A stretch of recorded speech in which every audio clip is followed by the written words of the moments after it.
Hello, I am Eric and I will talk today about the Pomeranian pouters. In the 19th century, Dutch croppers came to Pomerania, where the birds were further bred and developed into the Pomeranian pouter. The name Pomeranian pouter was officially introduced in 1869, and in 1910 a special breeders' association for this breed was founded. Thus, there is kinship with the Dutch and Ghent croppers. The Pomeranian pouter is not necessarily the longest or the tallest, but it is the most massive of all cropper breeds. Everything about it is large and sturdy: the legs, the shoulders, and the tail. Rich foot feathering and a strong crop formation emphasize this even further. A good Pomeranian pouter must above all radiate volume, length, and strength, while still remaining elegant. It owes its unique elegance to the perfect interplay of type and size. Its proud appearance fits perfectly into a standing rectangle. The powerful and long body is proudly presented in an upright and largely extended posture. This is precisely where it differs from its more horizontally standing Dutch ancestors. The Ghent cropper is broader in the shoulders but shorter in body and feathering. The English cropper has longer legs, stands taller, and is much slimmer.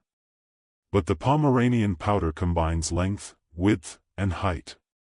Think of a solid, proud cabinet standing upright. That is the image breeders often use. With the Pomeranian pouter, we always look at three dimensions: length times width times height. Everything is large, broad, and strong. No breed characteristic can be too strongly developed. For this, the legs must be sturdy to carry the heavy body. They must have sufficient length, because short-legged birds cannot stand upright enough. If they try, the back line becomes too hollow, as in a Ghent cropper. Besides leg length, a broad stance is also required. The shoulders and back are broad. Good back coverage and tight wing carriage are of the utmost importance. A long and broad tail is also desired. This ensures that the legs are positioned in the middle of the body, while other breeds derive their elegance from forelength. Thus, the front and rear parts are of equal length. A good Pomeranian pouter is sharply stretched, upright, and able to present itself well. To allow the large and loose crop to fully come into its own, a long neck is necessary. The pear-shaped balloon is blown up large and full, with the greatest volume at the top, and merges into the chest without a waist. The crop is always carried naturally, without force. Despite the large crop, the crop feathering must be completely closed. Closed feathering is also required in the hindquarters. 12 long and broad tail feathers, together with the coverts and keel feathers, form the tail, while the number of flight feathers varies between 10 and 11. Because of the desired size with long legs and a long neck, the wing bones are also extended, so many large Pomeranian pouters have 11 flight feathers. The feathering must be well-fitting, as must the back covering. The back-tail line must not be disturbed. Tight wing carriage is indispensable. The foot feathering must be directed sideways and well supported, so that the birds are not hindered in their freedom of movement. However, the proud impression of the upright posture cannot arise if the bird does not present itself freely. With the Pomeranian pouter, everything must harmoniously complement each other. This also prevents exaggerations. If the crop volume becomes excessively large, a waist could become visible. If the body becomes too large or too heavy, this comes at the expense of correct wing carriage and back coverage, or at the expense of the upright stance. The coherence of all breed characteristics therefore rules out the chance of extreme excesses. The length of the legs, neck, and body are closely related to each other and largely determine the overall impression. Note: young Pomeranian pouters do not yet look as impressive as older birds. A young bird may already be fully grown in its skeleton, but it continues to gain body mass clearly up to its third year of life. At that age, many Pomeranian pouters no longer meet the requirements for proper back coverage. Precisely for this reason, older Pomeranian pouters with excellent breed characteristics are valued all the more. The youth cult that exists in other breeds does not apply to this one. But the breed type must also be presented, and with that comes a suitable character. That is at least equally important. A Pomeranian pouter that cowers anxiously and shyly in a corner of the cage lacks the essential qualities for exhibition success. A good Pomeranian pouter stands proudly in its cage, as if to say, "This is my place." Pomeranian pouters are lively, calm yet spirited, and often very affectionate. No wonder they are so beloved by their breeders.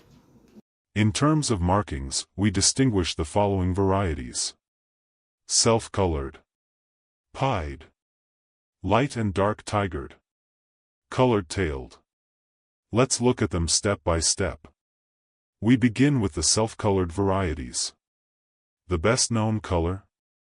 Without doubt, white. Between the world wars, about 3/4 of all exhibited Pomeranian pouters were white. And even today they remain extremely popular and often of very high quality. The other solid colors are black, blue-checked, blue, and red. With blue and black you can find reasonably good birds. Red is a newer color and still in development. Next, we have the pied. This is one of the oldest and most popular markings among cropper breeds. White are the patch on the breast or crop, at least 7 flight feathers, the belly, and the feathered legs. Everything else is colored. That crop patch, the white lap, ideally has the shape of a half-moon. But no pigeon is the same, so there is always variation. Note, wing roses are not permitted. What is important is that the marking is even. Too much or too little white doesn't matter so much, as long as the transitions are neat and the pigment is strong. A uniform, even color is desirable. Especially with the solid pied birds, a deeper color is demanded. Small faults always occur, and breeders can easily correct these before the show. As the third variety, we have the light and dark tigered. In tigered Pomeranian pouters, you see a mix of white and colored feathers throughout the whole body. The wings, tail, and legs are colored, but in the foot feathers some white feathers may appear. In the light tigered, the flight and tail feathers may also alternate between white and colored. This color variety is less well established. Still, especially among the black tigered, you sometimes see fine birds. Red and yellow tigered are much rarer, since very few breeders work with them. And finally, we have the colored-tailed. These are almost completely white, except for their tail. And that gives a beautiful contrast. They exist only with a blue or black tail. The blue tails have a black band and lighter outer tail feathers, typical of all blue pigeons. But beware, breeding colored tails is truly a challenge. It may well be the most difficult variety. That is why not many breeders specialize in them, and the quality is therefore often inconsistent. Fortunately, in recent years we have seen a few more colored tails, though still not enough breeders working with them. And that was the Pomeranian pouter. No wonder this breed has continued to fascinate breeders and enthusiasts for more than 100 years.